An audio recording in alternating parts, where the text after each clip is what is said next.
दिव्य वरदान देने वाले मम आराध्य गुरुवरिया श्री प्रवेश कुमारी जी महाराज साहब के पावन चरणों में वंदन नमन। 311 उपवास द्वारा जिन शासन की अद्भुत प्रभावना करने वाले गुरनी मैया के चरणों में वंदन नमन। मेरे जीवन पर अनंत उपकार करने वाले धर्म का दिव्य दान देने वाले आराध्य गुरनी मैया के पावन चरणों में मेरा वंदन नमन। गुरु गणेश परिसर में विराजमान समस्त गुरुवरिया तुल्या महासती वृंद के पावन चरणों में वंदन नमन।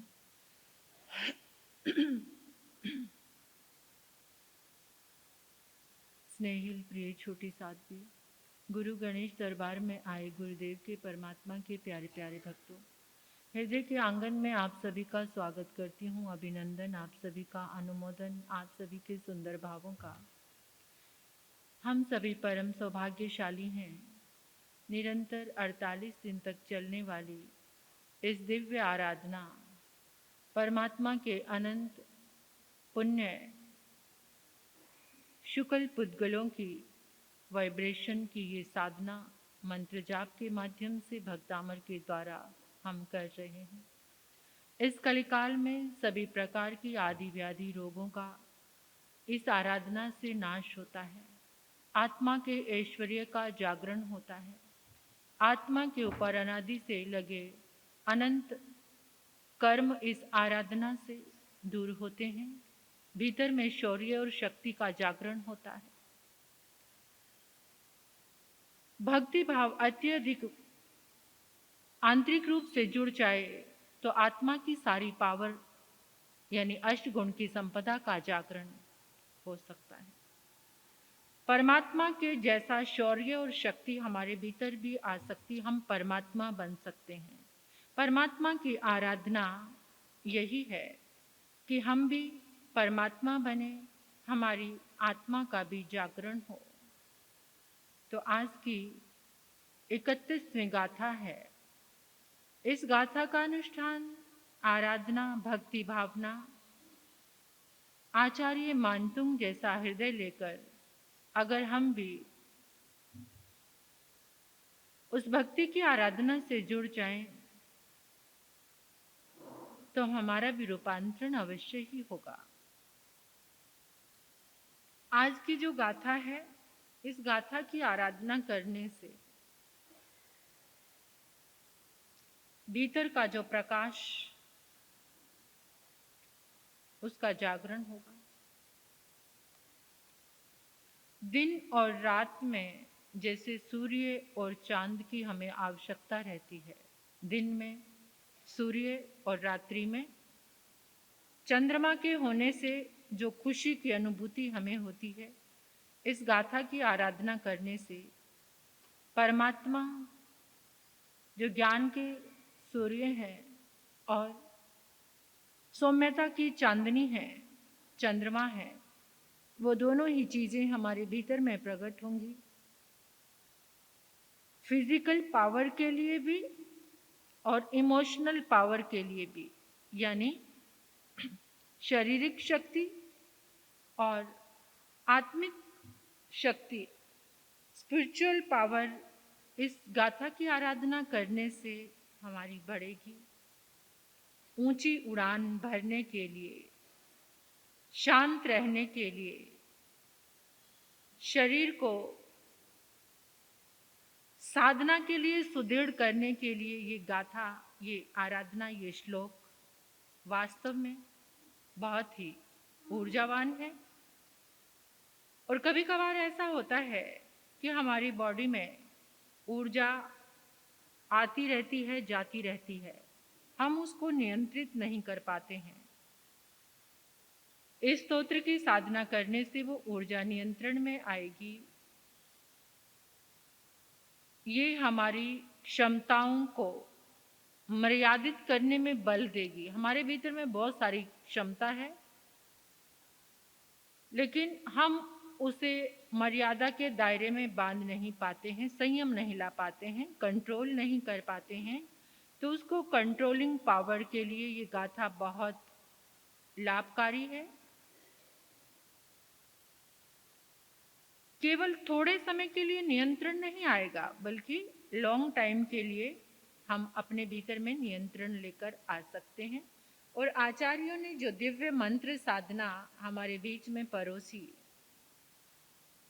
कुछ भी अन्यथा नहीं है, कुछ भी मिथ्यात्व नहीं है, परमात्मा के दिव्य सूत्रों से जुड़ी हुई ये गाथा है, वही मंत्र जाप है। ये एक सम्यक बोध है आत्मिक शक्ति के लिए।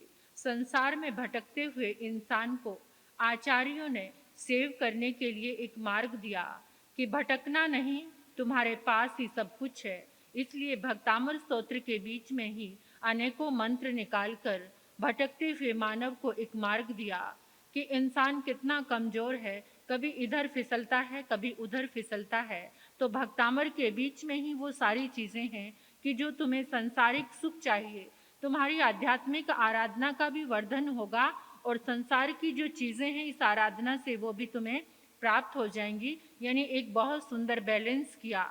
ऐसे आचार्यों को हम नमन करते हैं। तो इस गाथा की आराधना से, क्योंकि इस गाथा की जैसे हम जो आराधना करते हैं तो हर एक मंत्र जाप से, हर एक परमात्मा की स्तुति से हमारी जो आत्मा की पावर है उसका जागरण होता है। और जब आत्मा की, जैसे हमारे सामने एक बात आती है कि बिना दवा के वो स्वस्थ हो गए, बिना दवा के। लेकिन मैं ऐसी बात कहती हूँ आपको कि जो दवा ले रहे हैं कोई बात नहीं, आपकी दवा भी चलने दो, लेकिन इस गाथा के लिए, इस वाइब्रेशन के लिए आपका एक भाव बने। क्या? कि हमारे भीतर में आत्मिक शक्ति का, यानी जो शुभ वृत्तियां हैं उसका जागरण हो रहा है। और जैसे ही शुभ वृत्तियों का जागरण होता है तो हमारे भीतर में एक पावर आती, एक शक्ति आती है, जिस शक्ति को कहते हैं हम क्या?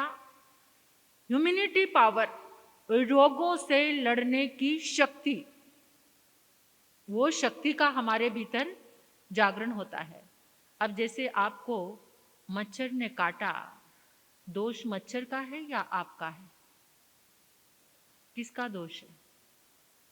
किसको दोष देते हो? मच्छर का ने अपना काम किया, लेकिन हमारी जो इम्यूनिटी पावर थी वो क्या थी? वीक थी। तो इसलिए हम बीमार हो गए। मच्छर का दोष नहीं है इसमें, दोष हमारे भीतर पावर ही नहीं थी, हम कमजोर थे, रोगों का आक्रमण। तो इस वाइब्रेशन से आपके भीतर एक ऐसी शक्ति का जागरण होता है, एक ऐसी पावर आती है जिसके कारण आप रोगों से लड़ने में ताकतवर हो जाते हैं और रोग आपके सामने हार जाते हैं। इसलिए ये भक्तामर की पावर है, क्योंकि जो ऊर्जा मंत्र जाप से परमात्मा की डेली हम उनकी शक्ति को याद कर रहे हैं, उनकी वाइब्रेशन को याद कर रहे हैं, तो वो वाइब्रेशन हमारे अंदर आती है तो हमारे भीतर में एक जागरण होता है सत्वृत्तियों का, यानी जो पॉजिटिविटी है उसका जागरण होता है। तो इसलिए हम रोगों से लड़ने में ताकतवर, और रोग क्या होते हैं? हार जाते हैं। तो इसलिए ऐसी अंदर की उस ऊर्जा के जागरण के लिए आज 31वां श्लोक है। और ये जो श्लोक है, जिनको चर्म रोग है, स्किन प्रॉब्लम, बहुत सारे ये गाथाएं आ रही हैं इसमें। अब आप कहेंगे कि इस मंत्र जाप से स्किन प्रॉब्लम कैसे ठीक हो जाती है? अंदर से मैंने बताया ना, आपके तरंगों से एक रसायन निकलता है, वो जो पावर आती है वो हमारी स्किन पे जो भी चर्म रोग आ रहे हैं वो रोगों में क्या हो जाती है? शांति हो जाती है। इस गाथा की आराधना से यश कीर्ति भी मिलती है और ये प्रतिष्ठादायक भी है, जिनको बार बार अपमान सहना पड़ता है। मतलब कुछ कर्म उदय काल ऐसा है क्योंकि वो खुद नहीं किया हुआ है, लेकिन इसकी आराधना करने से वो कर्म क्या होता है? क्षय होना शुरू हो जाता है। वो कर्म कम, या फिर आपके भीतर ऐसी पावर आ जाती है कि आपको किसी का अपमान फील ही नहीं होता, आपके भीतर ऐसा संभाव का जागरण हो जाता है। मतलब कुछ ना कुछ तो अच्छा होता ही है कि आपके भीतर इतनी पॉजिटिव एनर्जी आ जाती है कि आप किसी की परवाह नहीं करते, कोई सम्मान कर रहा है, अपमान कर रहा है, कोई मतलब ही नहीं है। ये शक्ति का जागरण। कुछ पल के लिए सुकून, शांति प्राप्त कर लें। कितना शांति की अनुभूति होती है जब हम परमात्मा को अपने समक्ष विराजमान करते हैं। मुझे तो बहुत अच्छा लगता है, आपको भी अच्छा ही लगता होगा। परम शांति के पल हैं ये, पता नहीं बार बार नहीं आएंगे।